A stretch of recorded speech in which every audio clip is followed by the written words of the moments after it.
All right. We are back with another episode, First Generation Bowhunter. I am your host, Adam Buchanan. We are, main goal here is to help new bow hunters punch their tag. All right. You may have had some bad seasons, some bad times. In this episode, we're going to do a little bit of a summary on scouting, prepping for the hunt, shooting, and tuning your bow. Some of the stuff may feel a little overwhelming, but I want to break it down so that it's not overwhelming. And what are some things you can do? What are some things you should ask for help? Just want to give a bit of a personal update. If you follow me somewhat close on Instagram, you might have seen that I had double knee surgery, and that is as humbling. I'm not going to lie. It is super humbling. Recovery's been okay. I'm on week 5, headed to Utah TAC Total Archery Challenge this week. We've got a booth there with Black Ovis, so come and see us if you're going to be there. I will not be shooting up on the course, which is a bummer. I've shot probably the last 4 years. It's a great event. It's a lot of fun. If you can make it and go shoot or go to another Total Archery event, highly recommend it. It's really cool to get in some real life shooting situations, and it's fun to banter and just hang out and have a good time. So that's not happening, but I am focused on getting on the bike, trying to get my legs moving, and really prep for hunting season. That's all I really care about at this point, along with having some fun adventures with the family, of course. So that is the update there on my knees. I'm doing some exercises, trying to get some good movement. By now, I've been told that I should be good to go, and it is not the case. So hopefully in a week it won't be the case, or if you see me up at TAC, say hello, and hopefully the knees are doing okay. All right. If you got a tag in your pocket, you got a bow in your hand, you're super pumped.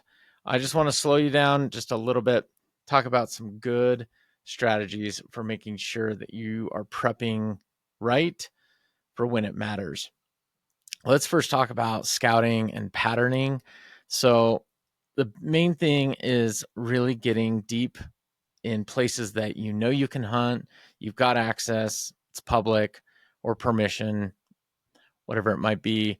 You can go scout bedding areas, find those trails, mark them, just blow up your Onyx with tons and tons of notes, points.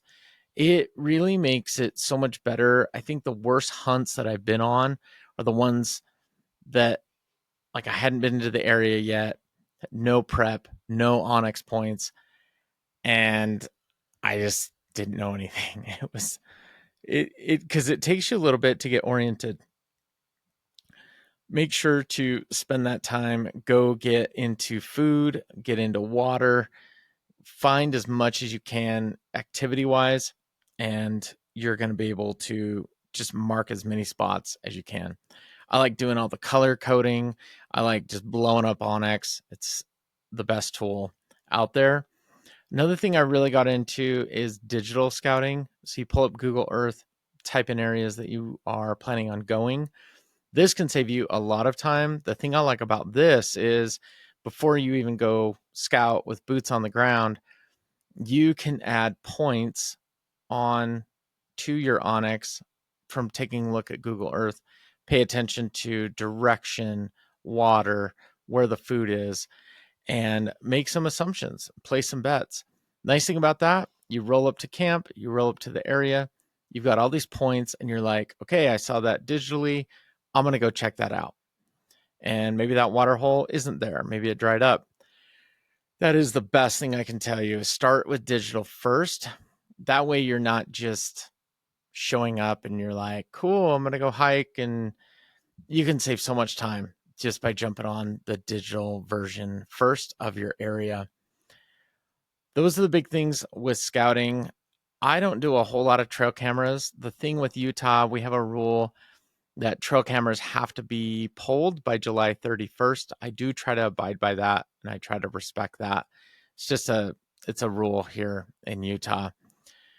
Part of me is like, I don't know if I want to put out a bunch of cams and then make sure that they're all pulled by July 1st, because most of our early season hunts start mid-August. So I've got to think through that just a little bit. I do like cameras though. I haven't done the cell phone cameras where they automatically send you images. They're pretty sweet though. I mean, from the guys in the East Coast or Texas who are just running tons and tons of cams, they're tracking movement, they're watching every little half inch grow on the antlers of their dream buck. Yeah, you're going to get nerdy on cameras. For me, when I do put up cameras, I'm probably 2, maybe 3, just checking out maybe some new areas I don't have much experience with. It is pretty cool though. I went to one area about a year ago and it was kind of a newer area and it was something I was familiar with, but I hadn't really thought about hunting there. Put out a few cameras of some places that I saw droppings and sign, and it was pretty cool. I came back like 2 weeks later and there's plenty of images of a lot of deer activity. So it was really cool. Nothing major or big, but it's definitely something I would shoot and I was pretty stoked on. Thing I would say about trail cameras as well, make sure to test them out. There's nothing worse than getting like 3 miles back. You pull your camera out and the batteries don't work. You forgot the memory card, stupid things like that. Slow down, make sure your cameras are all good, no problems. Nothing worse than coming back 2 or 3 weeks later and being like, oh my gosh, you've got to be kidding me. It's awful. Trail cameras are super fun. It's like opening Christmas morning. So big thing though is put those on water, put those on well-known game trails.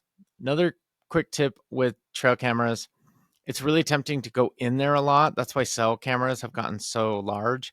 When you're going in and out of an area a lot, and it's hard not to because you're excited, you want to check your camera, you're just putting in your scent in that whole area. So be very careful with that. And that was a mistake I had made many times because I was so excited about checking cameras. I was kept going in, going in, going in. And come hunting season, can't find the animals, nowhere to be found. And it was probably because I was in there so much. So learn from me. Don't make that same mistake. Next up is, summer shooting, real world practice. I shoot in my basement. It's about 12 yards. It's about all I can get out of my basement. It's not much, but at least it keeps me pulling my bow back, getting in those reps. If you can get into weird seating positions, that's something I do like to do. When you're sneaking in, you're trying to get close, you're doing awkward poses, all sorts of things. You've got a shot opening. You might be in a really weird position. May not be in the best perfect spot that you always get a stand in. So that's something that you can tinker with and be like, all right, what if my leg was up on a rock? What if I had to kneel down on one knee? Hopefully I don't have to do that. I cannot even kneel right now with my stupid knee surgeries. It's annoying. So try different things, maybe a seated position, all of that. That's where the 3D targets are really fun. Total Archery Challenge. It's perfect timing. It's right before the hunt. Your friends might mess with you or give you a hard time, but try those different things and tell me, how you kind of practice for the upcoming season. I do like to shoot at long range distances. It's really helpful to understand. You can never learn faster how an arrow flies than shooting at really long distance because you can really see the flight pattern. You have plenty of time and it helps you identify maybe something weird that's going on with your arrow. Maybe it's not noctuned correctly. You can find and identify maybe it's a form thing that you're having an issue with. And it really helps you if you're going to shoot at 80 to 100 yards. It's a lot of fun. Go put a balloon out, go try to hit that really far distance. What it does, though, is it really helps you hone in on that 30 to 50 yard distance. This all goes into scouting, though. You're not putting in your scent. You're not doing a whole lot of, travel in that area. You want to get into that 30 to 50 yards. So planning ahead on that, that's one thing I really like about Onyx as well. Even before you step outside into the field, you can put lines down and measure yardage. So you could potentially come up with different spots, be like, oh, cool. There's so many yards in this area of maybe shots I could possibly take. I got to go check those out. And you put 5 of those on your scouting trip. So shooting for real world, I haven't had too many crazy positions, honestly, when I've shot. There'll be a lot of uneven ground, and I think that's really good to know and be comfortable with. I think not being perfectly comfortable and trying to be quiet, that could be helpful when you're putting out these sessions and trying to practice. Go real slow. Take your time. Don't just plow an arrow through the bow. Think about it like, all right, I've got to be super quiet. I've got to be thoughtful of my moves. I only have so much time. What if the deer does this? What if it does that? Even like I like to, pull my bow up to my face really close, bring my hand up as if I'm going to draw, and I just hold it there. And I just think, okay, there was an animal right here. What would I be doing? And just practicing that a little bit. Animal looks away. Cool. Pull back. Like kind of talk yourself through it. And you see it on YouTube videos all the time, how people hunt and that shot process of the deer doing something. You could kind of mimic that for yourself. And it's pretty fun too. It makes me think back to previous hunts that I've done. But if you've never been into range, this is all new to you. Go watch a cool hunting film. Think about how you could put yourself in that situation. What would you do if the elk did that or the deer did this? It's pretty cool, and I think helps you also slow down with your breathing and not going absolutely crazy like I've done before many times. Let's switch gears. Let's talk about gear prep and tuning. I am not the best when it comes to tuning my bow. I'm not interested in that. It doesn't get me excited to restring a bow. I don't think it's difficult per se. I have more fun with the arrows and fletching. So what I would say with bows, there was a season I was kicking off with, and my string was looking a little fuzzy and frayed. And so I'd wax it and it would kind of get better, but it was too far gone. And took it into a shop. I was like, hey, what would you do if you were me? And they're like, yeah, it's got to go. And if you find a good shop that you trust, they're not just going to upsell you. And if you have a place that you trust or want to snap a picture, send it to a friend or even myself. And if I don't feel comfortable giving you the answer, I might lean on a conservative route, risk adverse. Hey, go get a new string. So much better doing that. I couldn't imagine having a full bow failure. I have had failures. I had my drop away rest failure, which the little fork didn't come up when I pressed the button. It killed me. It was so difficult. And I ended up killing the buck. It was a great hunt. But there is nothing worse than having your gear fail. So in terms of strings, cables, all of that stuff, have somebody who you feel is super trustworthy, knows what they're doing, and give you a good point of view there. Next up would be your broadheads. Make sure you're shooting with broadheads. So get a good foam target. I really like the Reinhardts. Maybe you get a used target, 20, $40, just something that's kind of already been beaten down. Throw your broadheads in it. You got to make sure they're playing nice with how your arrows are fletched and just your arrows in general. It's also a lot of fun. It kind of gets me excited when I see that broadhead on the end of the arrow and I'm like, oh man, pulling back, it's going to happen. And it really helps you get excited for the season. By putting on broadheads as well, just be aware that if you shoot them a lot, it will wear them down a little bit. It'll soften the blade and not make it as sharp. So make sure you know how to resharpen those. It's pretty easy. Most, broadheads all have some kind of system. On my Sever broadheads, there's a little lock nut and it's an expandable, but it's cool because you can put the little lock nut in there and it's in practice mode. So it's cool. It doesn't expand. So a little bit easier on the target and it's easier on the broadhead.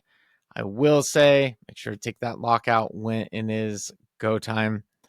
Can't think of anything worse than Having that expandable, not expand. But I am a huge fan of Sever. I don't have a relationship with them, but could not believe the blood trail and how well those arrows were flying last season. So I would be using Sever again. So that's a little bit on gear prep and tuning. I think understanding how your arrows are flying, maybe try filming yourself. When you really do pay attention to your arrow flight, you can see what's going on. It doesn't happen so fast that you can't see what's going on. I have seen arrows go a little bit to the left, and I'm like, whoa, that looks a little weird. It's also important to mark your arrows, number them 1 through 12. If you got a dozen, really take a lot of notes, do a little Excel sheet. How are they shooting? I rank mine through a 1 through 5 system, 5 being like it really went where I wanted it to go. 5 out of 5, it's like bullseye. 1 being it is multiple inches off. It's not even in the ballpark. There's something majorly wrong. But if you have a grouping of 12 arrows and they're all kind of hitting the same place based on your tune of your sight, should be good to go. Alas, you're going to have a few flyers. And once you rank your arrows and you number them, I've had arrows that I'm like, oh, my number 2 is flying perfect. Like that's the one I love shooting the most. And that's what I kill stuff with because I know where that arrow is going to go. Get obsessed, dive in deep, and have a lot of fun with it.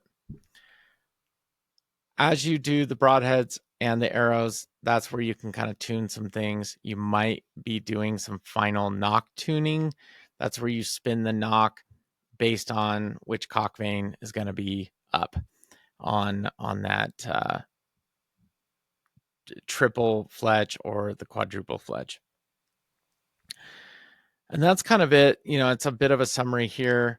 I think getting out into the field, but also not going out to the field, not having a plan, even on scouting, it wears down your brain way faster. And it's like, you get there and what are we doing?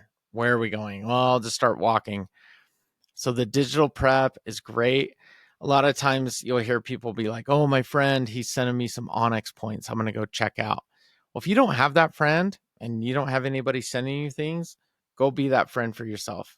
That way, at least you get out there and you're like, okay, I've got 3 places I want to check out. Here's a glassing spot. Here's what I think is a water hole it looks to be. And then here's kind of looks to be a lot of feeding and place to go kind of check out the animals that way. Just kind of something. As you get into hunting season, the other thing I was going to say that really helps keep you out there, when I was doing food, I made a major mistake with food. I just kept all my food back at kind of base camp. I cooked at base camp. I kind of had that be my main place. And what I would do is I'd bring like a granola bar or some kind of snack with me. The problem with that, you get out there, you get hungry, you get moving. You tend to kind of be like, all right, I'm going to go head back to base camp. I'm going to, it's kind of slow right now. There's nothing happening.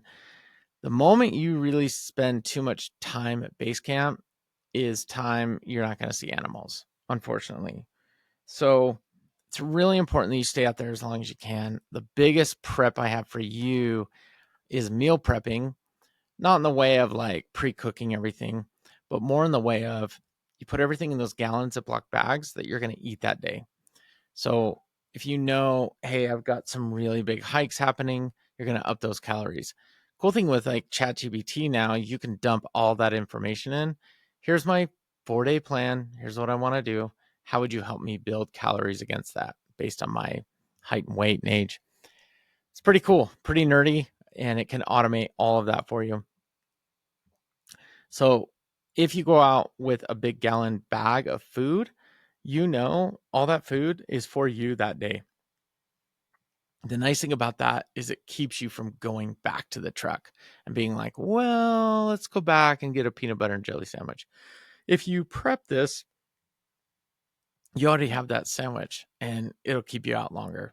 So it's pretty cool. It's something that absolutely changed the way that I hunt and was a major, major help. So get out there, scout, go have some fun. go place some cameras. There's nothing like Christmas morning checking those trail camera pics, and make sure your equipment is dialed in. I like to have someone look at my bow, just give me a second opinion. I'm not changing much stuff right now, right? I've picked my type of arrow. I've chosen my fletching that I'm going with. It's going down. It's happening. I'm not messing around anymore. Let's freaking go. And a little bonus tip, if you think you're going to get nervous, this is the first time and you're kind of freaking out, or you're just like gung ho and maybe you're overconfident, I would highly recommend pull it up on YouTube, do a little bit of breathing with yoga. I know, it sounds totally dumb, but I did a whole episode on it and it actually drew a lot of people in because they're like, yeah, last buck I missed. It was a bummer. Has to do with keeping calm. So just work with me on that. So hit me up on DMs if you're going to try a little bit of yoga. I won't tell anyone else. Just get in there, make sure you're calm, and you're going to have a great season. So best of luck. Hopefully you get out to a total archery challenge. Let me know what topics you'd like me to cover. Getting back to recording again now that my knees are feeling good and I got the household and work kind of home front taken care of. And here we go. Let's dive in. This is going to be a great season. And please subscribe to First Generation Bowhunter on iTunes and Spotify. Would love a review if you feel like I've earned it. Please take time. Go over to Spotify, rank it, and Apple iTunes. Go jump on, write a review. Help other bow hunters find First Generation Bowhunter. All right. Thanks for the time. We'll see you on the next episode.